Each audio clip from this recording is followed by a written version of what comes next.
কৃতজ্ঞতা জানাই আমার সহকর্মী জেলা পরিষদের সুচিস্মিতা সিংহ বিশ্বাস এবং যার আহ্বানে আজকে আমি আপনাদের সাথে মিলিত হওয়ার জন্য এখানে উপস্থিত হয়েছি, যার পরিচয় এই জেলায় বা এই চাকদাতে নতুন করে দেওয়ার প্রয়োজন আছে বলে আমার মনে হয় না।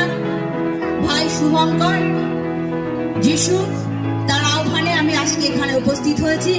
প্রথমেই আমি এখানে যারা আজকের এই বিশেষ মুহূর্তে সাক্ষী হওয়ার জন্য এখানে উপস্থিত হয়েছেন বিভিন্ন প্রান্তের মানুষ, দাদা ভাই বোনেরা, বাচ্চা থেকে শুরু করে আবাল বৃদ্ধ বনিতা, সকলকেই আমি নদিয়া জেলা পরিষদের পক্ষ থেকে প্রথমেই ইংরেজি নতুন বর্ষের আন্তরিক শুভেচ্ছা এবং অভিনন্দন জানাই।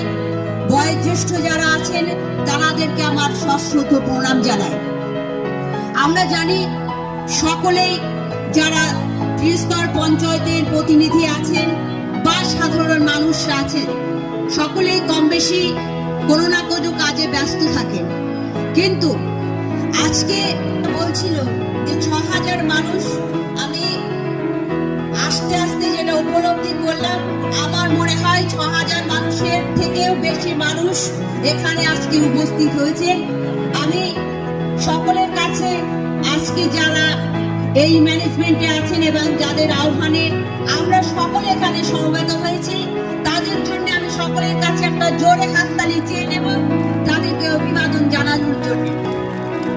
দেখুন, আমরা এই শীতকাল মানে বিভিন্ন প্রোগ্রাম, বিভিন্ন কর্মসূচি, বিভিন্ন মেলা অনুষ্ঠান আমরা দেখি সারা বছর ধরে এই সময়